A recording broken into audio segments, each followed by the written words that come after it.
So I want to talk about something. Don't really know what to talk about, but I've realised this week how much council tax actually is. If I think about all the bills that I'm paying, I'm only paying about £45 on electricity, which is actually considerably less than most people in England because I use a lot of solar powered lighting.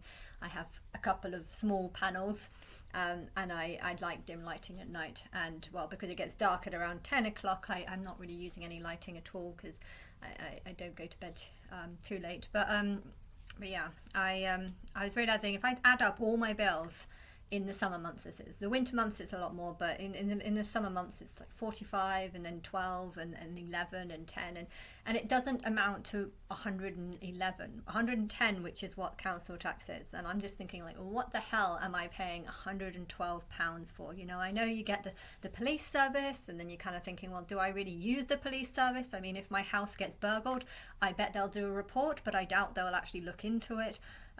Do I feel like I think with all the things that I'm seeing online about police arresting people for social media posts, I feel like the police is actually something that I don't want to be paying for, because I feel like they're more likely to want to arrest me for things that I'm posting. So yeah, I don't know. My thoughts on the police are not very high, basically.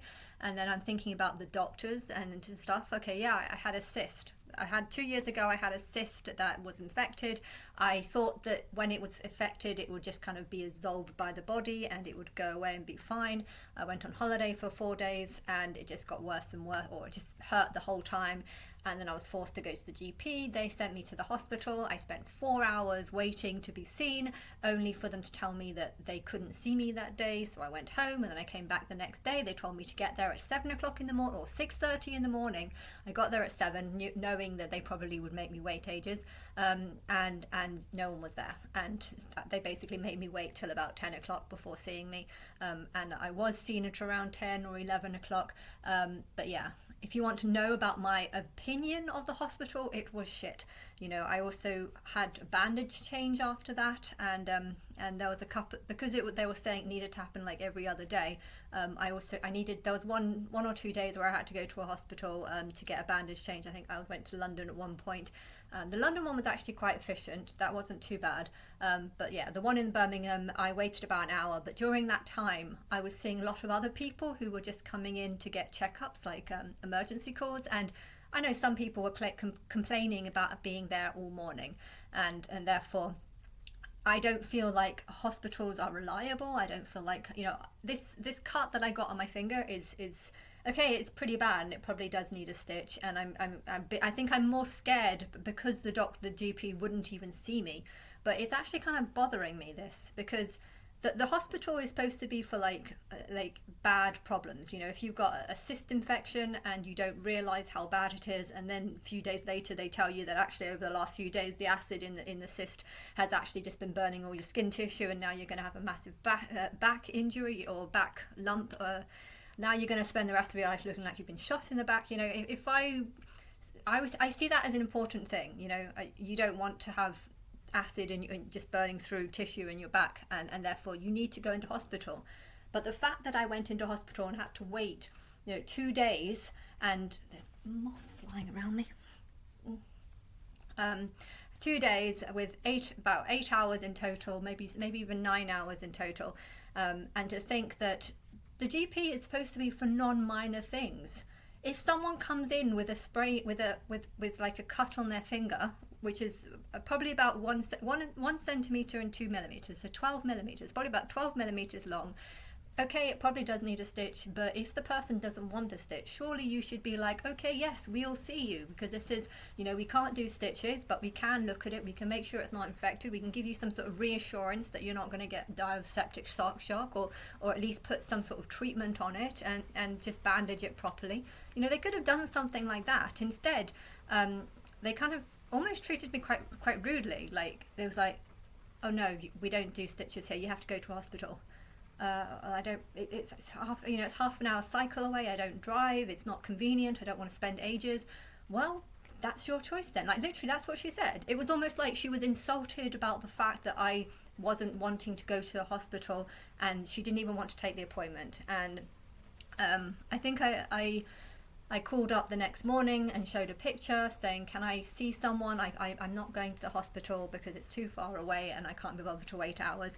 And that reply again was, just go to the hospital. I'm not going to the hospital. The reason why that people go in with massive cysts that are burning through their back and have to wait 9 hours is because of all these people that are going to hospital because they don't actually need it. Okay, maybe I could do this. And if there was a hospital that was 5 minutes away or 10 minutes away, yes, I would go there. But I'm not near enough to a hospital to go to a hospital. And so to think that there are people that are in hospital desperately needing it, and there are other people who don't want to go to hospital but they're forced to because the GP won't see them, I just think I think it's wrong. You know, the GP is supposed to be trying to take away the pressure off the hospital. You know, don't go to the hospital. We can fix it. And okay, maybe this needs a stitch, but if you don't want a stitch, if you don't want to travel half an hour to go to the hospital, we can bandage it up. We can, you know, that's what the GP is for. The GP is supposed to be like taking away the pressure of the hospital, so that if people go into a hospital with a cyst burning in their back, they don't have to wait 2 days and 8 hours waiting for it. And yeah, it was kind of weird because I don't know, I tried again in the evening to try and book an appointment because they said I should go to the hospital, but I'm not going to, and because I'm not going to, I just want a GP just to make sure that it's not. And she just said to me, if you're not going to take the advice of the doctors, then why should we see you? That's basically what her response was. And I was like, you know what? You need to take advice from me. You need to stop clogging up the hospitals with patients that don't actually need to be there. You know, if you've got a cyst that's burning a hole in your back, then you need to be in the hospital. Why? Because it's the acid is just going to continue burning. Whereas if you've got a cut on your finger that just needs probably a little tiny bit of glue. I've seen these actually. The strips, the tiny little, like, sticky strips that kind of went in there, and I was going to get it, but I decided not to because I've got plasters. I use these plasters. They expired in January 2003. No, April 2003.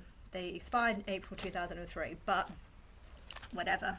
I obviously haven't had that many injuries, but it's got like Savlon cream on it, and you just put it on, and it kind of, I think it's actually for blisters, but it works. And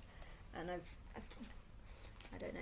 I don't like these plasters. I've got some of these plasters, but they're really hard, and it's got like if you've got you don't. When I was the first one that I put on was that type, that type, and it was just scraping my finger, and then I put on. I've got one of these ones, which is a lot softer. So, but yeah, it does kind of look bad, and I'm a little bit concerned about the bruising. Actually concerned about that. There seems to be, I don't know if you can see, but I've got a weird mark there that looks like some sort of bruising in the veins, but I don't understand how I got that because that doesn't make any sense. But there's the same colour bruising that's there. I'm noticing it in like hidden amongst, I don't know if you can see it, but you can't really see it, but there's a slight discolouring in the, and it's going up here, so I don't know what that is, but I'm just going to ignore it and assume that it's okay. But yes, if I die of septic shock in the next 3 days, then maybe I should have gone to the hospital, but I don't actually care enough to. But yeah, I just find it annoying how the GP is supposed to be there to try and prevent people from having to go to the hospital. And I don't even know what the GP's for. Every time I've gone to the GP is to get like a checkup where they basically just tell me that nothing's wrong, and then that's it. And then okay, I've done one where they said you have to do the vagina cancer check or whatever. I've done that like 3 times, and the 3rd time they said there was an anomaly, so I had to go to the hospital. So that was another time that I went to hospital. It was many years ago. But yeah, I went to the hospital, waited ages, had the scan, and they just told me that nothing was fine, but they're going to keep an eye on it. I don't want you to keep an eye on it. I want to not have to do this ever again. And yeah, I don't even want to do that kind of test again. Like I don't care if my vagina has cancer, just whatever. I don't care. I just think it's not a waste of time, because I know if it came back positive, then suddenly it would be a concern. So it's not a waste of time. But I don't know. For me, I think hospital should only be for like serious things, and okay, if there was one 10 minutes away, I would go, but it's not 10 minutes, and therefore the GPs are supposed to, if you've got an injury and they say it's too serious, you need to go to the hospital, and they say no, I don't want to go to the hospital, the GP should just say, okay, well, we'll just look at it and bandage it up or something properly or something. I think they should have done that rather than just said, okay, fuck off then if you don't want to take our advice, because it wasn't even the advice of a doctor, it was the advice of the person on the clinic, and I don't know who got the email, but I'm guessing the person who read the email was just the nurse who just said, we don't do stitches, so fuck off. Anyway, I am happier though, because I went to a food bank for the second time, and this time I got everything actually I wanted. I was thinking I really want eggs, flour, and chicken slices, and I got all 3 of those things. I only got like 9 items plus 2 free items, but yeah, technically it was I felt like I only got 9 items, but rather than 12. But because I got 6 eggs as one of those items, it was like, yeah, that if that counts as 2 items, then I think that's completely fine. I think it's actually a really good idea. If the councils are charging, that's actually another thing I want to talk about. If the councils, local councils, are charging £110 a month, I think it's only for 10 months. There's 2 months where they don't charge, like March. I think it's February and March they don't charge for. But if they're charging £110 a month for 10 months in a row, you would expect to get something more than just bins and grass cutting. They cut the local grass about once every, like probably about 5 times a year, and then they do one bin check. They've stopped doing the recycle bin and the green bin, but I went round this week to see what other things there are. If I'm paying £110 for it, which is more than all my bills combined, what am I getting for this? And there are quite a few things in my area. There's this one where I play badminton. I've only done it about 4 times now, but it is quite good. But I've not known about, cause it only depends on who's running it, and there just happens to be a girl who is running it, but not that many people show up. But as long as one person shows up, I get to play. But yeah, I like that centre because it's new, and I think the people there are very friendly, and they've also got a climbing wall, but you have to pay for that, and I don't have anyone to hold me when doing the B-daying or whatever. And then, so there's that one, and then there's this other one that's like a local gym, and I went to there for the first time. I've known about it for a long time, but I've never actually gone inside because they don't have a jacuzzi, sauna, steam room. I kind of just rejected it as something I don't want to do, because I don't really like the exercise part of it, and I think I was doing massage a few years ago, so I was always very, very tired, so exercising was not something I wanted to do. But yeah, now that I'm just trying to make the most of the £110 that I'm paying each week, I'm trying to see what else there is, and I feel like this £12 item food bank thing is my way of trying to get back some of the money that I'm giving them. It's quite a good deal though. It's quite a good scheme. Although I think that something like eggs, if something's worth like £1, normally I think it should count as like 2 points. So you should have like a 12-point scheme. But something like eggs would count as 2 points, and I think the diced chicken would probably also count as 2 points too.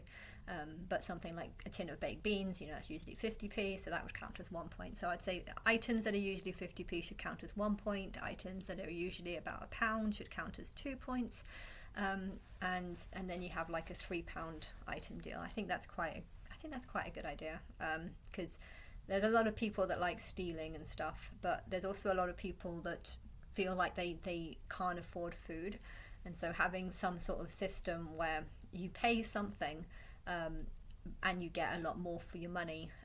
But yeah, the queue this time was a lot longer. I waited about 50 minutes, but there was a little library, tiny little library nearby, so I took a couple of picture books, history picture books, so I kind of enjoyed just reading or looking at the pictures of the Viking books. But yeah, last time was better. Last time I arrived exactly at 1 o'clock and I was the 16th person. This time I arrived 15 minutes earlier and I was the 20th person, and I think there was like 32 in total, so there was a lot more this time, and last time I think there wasn't that many people, but yeah, was it worth waiting 45 minutes? Not really, but if you think I've got nothing else to do and I kind of wanted to make the most of that tiny library, then it suddenly doesn't seem as bad. Though it is quite funny seeing people yell at each other. And on two of the one that I got the free coffee from too, there's a lot of these people that kick up a storm over, I don't know, something. I don't know, he was speaking over one of the ladies who was giving the food bank was really short, and he was speaking over the top of her, and she was feeling threatened, and then he suddenly accused her of being racist, and then she got very angry, and then a similar thing happened this time. One lady thought that she was in front of someone else, and then she started calling her a bitch, and I don't know. Why am I hanging around these people? I shouldn't be. Do I feel privileged that they're helping me? No, not when I'm looking at these people thinking, well, they're helping them too. But at the same time, I like the idea of living off wartime rations. I like the idea of doing something, and I like the idea of getting free eggs. And I found £2 on the way back here. So instead of paying £3 for the 12 items, or the 10 items, should I say, I actually paid only £1 because I found £2. So that's something. And I noticed that I'm losing weight, which I don't know, I haven't lost weight in a long time, but I'm losing weight.